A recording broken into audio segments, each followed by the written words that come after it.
Hey, what's up? This is Crumpin. I made this guide to hopefully shed some light on, what to do when you first get into Inferno. Because I know when I first did 60 and wanted to start farming Act 1 stuff immediately, I was trying to find information on the best gear, the best specs, and all of that sort of stuff. Which, thankfully Diablo isn't really about that as much as a lot of other games where there's multiple ways to do things, and you don't have to have your cookie cutter spec. But there are a few things that I found to be very helpful. So first of all, I'd suggest heading over to the auction house and picking up a high DPS weapon. One-hander or two-hander, it doesn't matter. Two-hander would be best for Vision Quest builds, while one-handers are best for Splinter builds like I'm showing you here. After that, I would get some attack speed rings if you're running with a non-Vision Quest build. Vision Quest, if you have attack speed increased, you're going to run through mana too quick, so I would kind of shy away from that. After that, movement speed boost will be huge. I actually don't have them equipped in this video here, but it helps you kite better, you take less damage, so it's definitely worth getting. And then after that, you want to get some vitality, because when you first hit 60, you're probably going to be a little bit low on health, and making sure that you have enough to be able to take a few hits will definitely help you. For my damage abilities, I'm using Poison Dart with Splinters and Firebomb with Rolled Bones. Utility-wise, I'm using Spirit Walk, Soul Harvest, Hex, and Grasp of the Dead. Spirit Walk, Soul Harvest, as well as Hex all have the healing runes attached to them, and Grasp of the Dead has the increased slow, which brings it to 80%. Lastly, I'm using Pierce the Veil, Spirit Vessel, and Jungle Fortitude for my passives.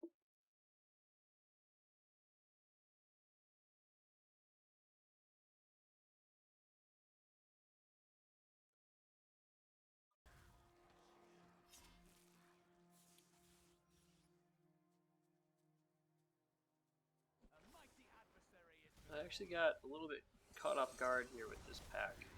I got mortared to the face there and ended up taking a ton of damage. So here I am just kind of kiting these mobs back. Basically what you want to do as soon as you aggro them, you want to start kiting back the way you came.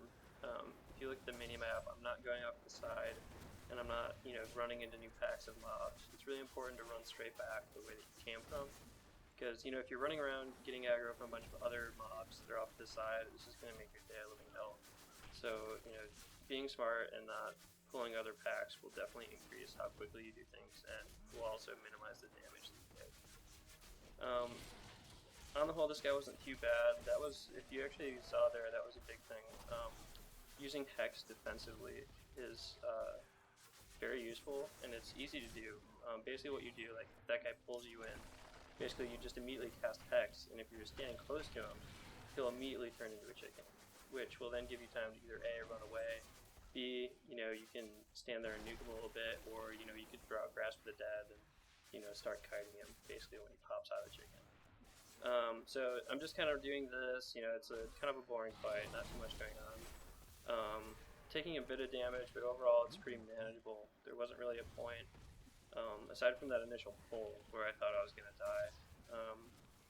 With most packs, what I like to do is kill the minions first, just to kind of clear that out, and then once I have just the boss left over, it's a lot easier to just focus him down and use your cooldowns effectively and everything. So I just sped up this footage. I figured you guys probably wouldn't want to watch me just killing trash mobs for 20 minutes, but nothing too special there. So this guy has a projectile slow, which was sort of annoying because I can't really use Splinters or Firebomb that well, because it kind of like fucks up with the trajectory, and I don't know, you should shoot Splinters at him, and by the time they actually get to him, he's moved, which is kind of annoying. You can see it happening here. But again, just kiting backwards, trying to take as little damage as possible. And one of the most effective ways that I found to kite is to kite backwards as far as you can, and then as soon as they start taking as soon as you start taking damage, to Spirit Walk and go straight through the entire pack to the other side, and pop Soul Harvest if you're able to in order to get the damage boost, and then set up Grasp of the Dead on the other side of them and kite the way that you came from, and then just kind of ping-ponging back and forth until the entire pack is dead. Here's another thing that's important to watch for is me killing the other mobs that are coming. Like if I have a couple scragglers that have somehow gotten close to me while I'm trying to kill this boss. It's usually better to stop DPS on the boss, like, totally, and kill them so that you're not taking extra damage from the minions. Oftentimes that'll be what kills people, actually. It's not really the boss that's killing them, it's getting overwhelmed by, you know, the side mobs that, you know, you're not focusing really. So kind of having situational awareness like that and making sure that you're not getting overwhelmed is important. I think right up here there's a waller, which those are always kind of fun. Yeah, here we go. So these guys are kind of a pain in the butt, mainly because not so much damage-wise. Like I think I get close to dying, but it's not too bad. But mainly that those walls just, like you can see right here, I'm just like waiting for them to come because I can't DPS over the wall. So you know I have limited windows of times when I can actually get DPS on them. So with that said, it's really important to be able to maximize that. Here I take a bit of damage, but I'm able to get a health load. And then here again, I'm kiting away, and I think I get grasped to death up here. No. But anyways, you can see the general idea. It's not really that complicated. Just try and take as little damage as possible, you know, and maximize your damage time, like the amount of time you're actually able to attack the opponents. So I would give these guys, you know, maybe a 3 on the difficulty, even though I kind of screwed up a couple times and almost died.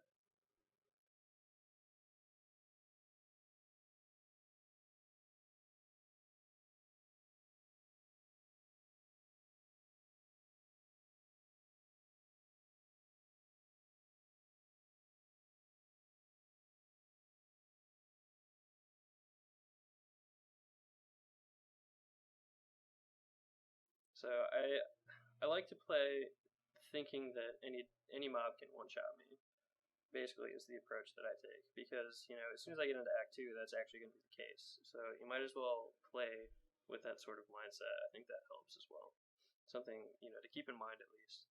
Obviously I'm not going to get one shot by these guys, but pretending that I will makes me you know better at what I'm trying to do. But I think here's a pretty good example of how to kite effectively. This little mini boss guy here, he's really easy. Basically just throw Grasp the Dead down, start spamming splinters, and then you'll see me stutter step here, maximizing the amount of damage I can do while taking as little damage as possible. Now I'm going to pop Soul Harvest and run through him here, which does 2 things. One, I'm sorry, I popped Spirit Walk and Soul Harvest, and then you know get to the other side of him, throw up another Grasp, and I mean I can kite that guy all day long, really. Like I should not take any damage in that fight, ever, just because of how effectively you can kite with this build. So here, just clearing out trash. Nothing too exciting. With those summoning guys, obviously you want to kill the summoner before he kills minions. This fight's another easy one. You'll see I'll immediately throw up Hex, and he gets Hex right in front of me. Again, another way to maximize DPS uptime. This guy again is pretty easy. Most of the bosses in Act 1 actually aren't difficult. It's more the elites and rares that are actually difficult.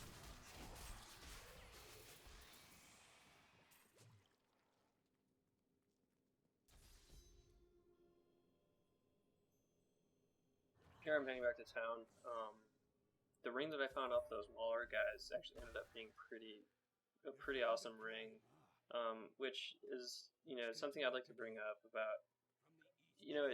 Playing a little while through, play through Inferno once or twice, you'll find some, halfway decent items. They may not be perfect, and they're definitely not going to be, a best-in-slot sort of item, but they'll definitely sell in the auction house. And at this point, what you're trying to do is, grind some gold, find a couple items, hopefully that'll be helpful, and buy the ones that you can't find.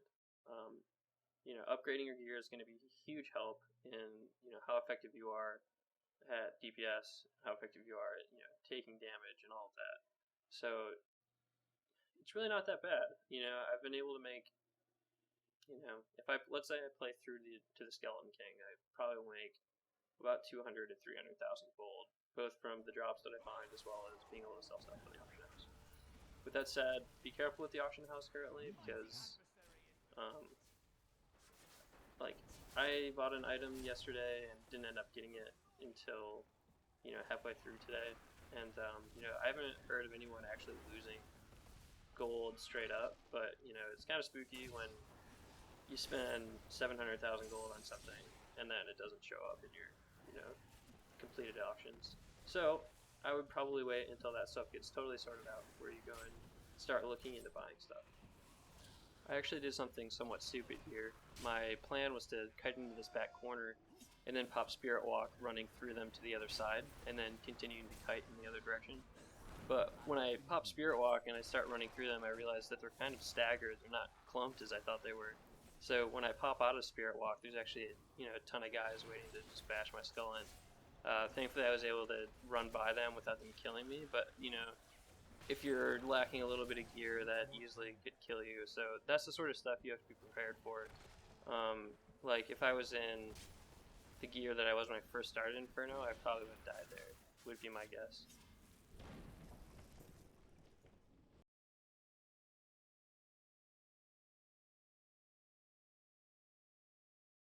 Another topic I'd like to talk about is Vision Quest versus this Splinters build that I have here. Vision Quest definitely works, without a doubt. Actually, the first time that I played through Inferno Act 1, I did it with the Vision Quest build. It was a zombie bear build. I was using a two-hander, and it worked really well, actually. I got through the whole thing. I killed the Butcher. Had some issues with certain types of elite packs, but overall, it worked, and it was exciting to see the big numbers. But afterwards, I actually caved and bought a one-hander to try this out, just out of curiosity more than anything else. And I was pretty shocked at how well it worked out. So I ended up sacrificing some speed. As you can see, I end up kiting for quite a while, and I'm not getting those real impressive big numbers that a lot of people like to see. But I'm doing consistent damage. I take less damage, and I find it easier to deal with the enemies, without a doubt. Not having to blow your cooldowns immediately just to be able to DPS is very nice. So being able to save that Hex for when you actually need it, or being able to save Soul Harvest for, a heal, instead of just having to use it so that you can then go ahead and spam zombie bears. It's a personal choice, I would say. Either one will definitely work. And if you really want to play zombie bears, I'd say go for it. That's what I did. So this is definitely, I think, easier, though, maybe for you zombie bears will be. So I would just say try both out. So that's it for my guide. If there's any misinformation, I apologize, but I'm pretty sure everything that I'm saying is correct. Hope you guys liked it, and thanks a lot.